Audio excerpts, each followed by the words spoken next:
Salut Brut, c'est Augustin. Je suis avec Tom Hanks à Londres qui présente son film Le pire voisin au monde. C'est vrai qu'il a une bonne tête de pire voisin au monde. Yeah, hey Gus, how are you? Ça va super. And hello, Brut. You know the French title of A Man Called Otto? In French, it's the worst neighbor in the world. Yeah, what do you think of that?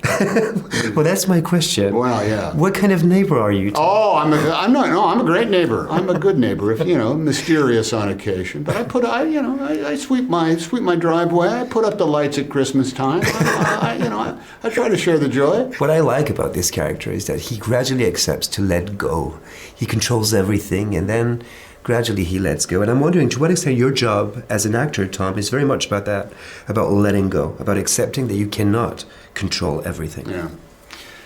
You learn this, I think, by way of of understanding what is not important after a while.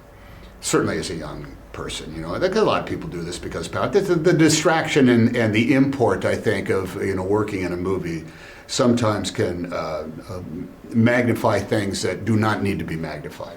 And I think early on, and I'm going to say up until 3 years ago, I think I still was preoccupied with stuff that I thought was important to the process, but actually got in the way of the process. This is the biggest example of it, I would say, is that when we're working and the camera's there, and sometimes somebody say, am I in your way here? I am in your line of sight.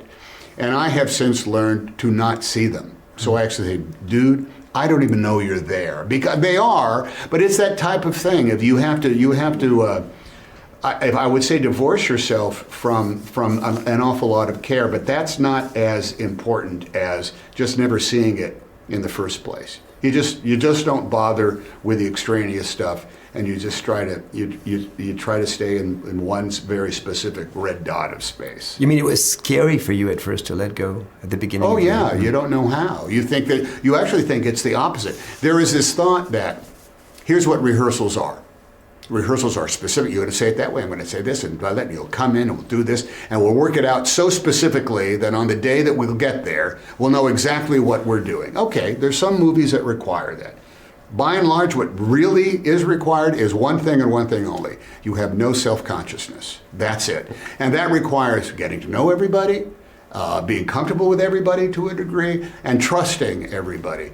Because if you come up to the set and with any degree of self-consciousness, that's going to be the death of that. The film is also a movie about time passing by, about memory, about nostalgia. What kind of experience, I'm wondering, is it to see you change and age on screen?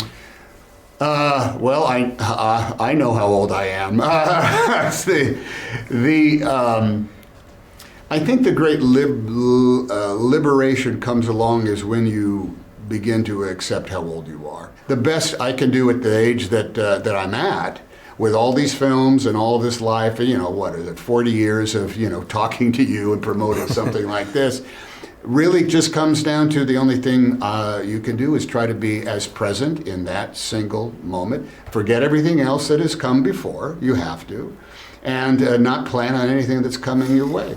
Tom, it's interesting because you're very much considered as an actor who can play everything, every part, even several parts in the same movie. I'm thinking I did that, Cloud Atlas, yeah. The Polar Express, too. Polar Express, yes. To what extent would you say acting is also about disappearing, about withdrawing yourself? Well, I think that's the thing that I didn't know that I was so attracted to when I was younger and started. I have to say, look, I've only ever been an actor. I mean, I've been poor, and I've been out of work as an actor many years.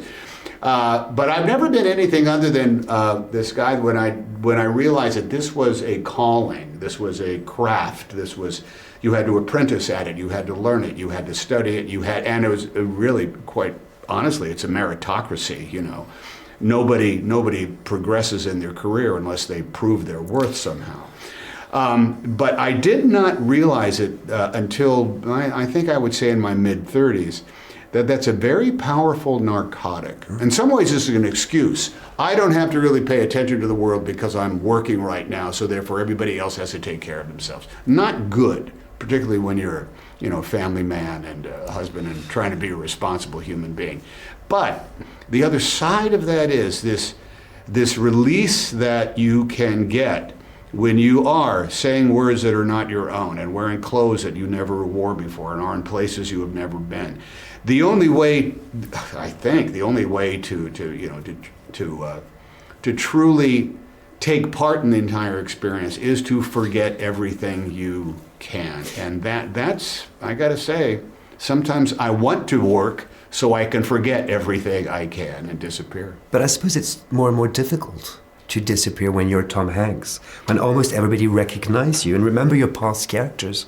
It must be more and more difficult. Well, you carry all of that into every job that you do. But I think this is an interesting thing that happens even when I'm in the audience watching somebody I know. If I'm watching, anybody from, Robert De Niro to Robert Downey Jr., there's a moment I say, okay, I know these guys, they're in the movie, but then they force you to forget what you know about them. I know.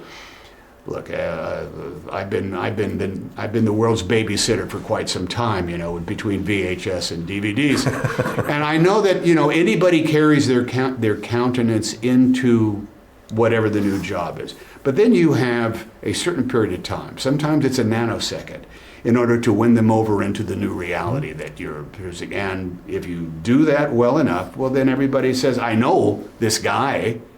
But I don't know this guy, I don't know who he's playing right now. Well, that was my question. At the end of the day, Tom, when you're acting, what do you reveal of yourself? I hope I reveal a mystery, I hope I reveal nothing. I hope that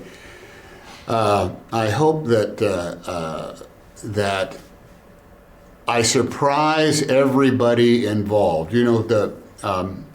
I think the best place to be as an actor in a movie, in any job, is in an ensemble. I'm amazed at how often even my best laid plans are proven fruitless right off the bat. You look, you can carry this around in your head. You can learn your dialogue. You can study the text over and over and over again. But unless you, on the day, you get to something that you never ever thought of, I don't think I've done my job well enough. And you can't plan on being surprised. You can only have, I think, some degree of faith that something that we don't know what it is yet will come out of this when the time comes. And the days that happen, those are the best days of all. I was thinking about the future of movies, Tom. At a time when less and less people go to the movie theater, does it worry you? Well, from an enjoyment perspective, I don't think anybody wants to walk away from the experience of being in a room with 600 strangers and seeing this beautiful piece of participatory, collaborative art and walking away. The truth is, we can find ourselves to be entertained 24 hours a day in a room by ourselves as long as we have a phone or a TV. But what's missing out is the grander connection, I think, to something bigger than ourselves. And there will always be movies, let's understand that. The nature of what those movies are, though, I think is going through a substantial shift. And I think, as if I'm paying attention to any human nature, you could say that, well, there was a period of time where opera was dead. Because it was too expensive and it was old, and how many times can you see the magic flute? But there are sometimes someone comes up with a new interpretation of what that is, and guess what?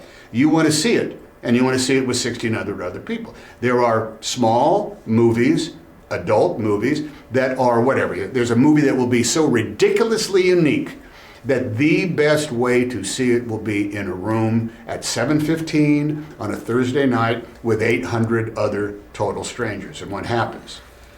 You share an experience, you share the laugh, you share the tension, you share the quiet of a movie with 800 people.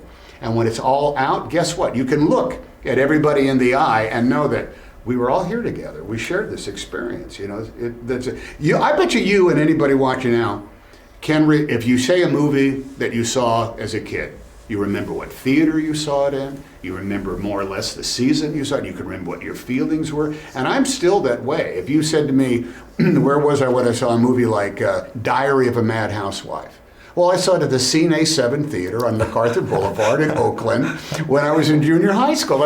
Just remember that. And that power is magnificent. And I don't think you're going to have that. You're not going to remember the night you watched something on TV at home as much as you would if you go to the cinema. Thank you so much, Tom. Good talking to you. I love talking about movies. This is the easiest job in the world.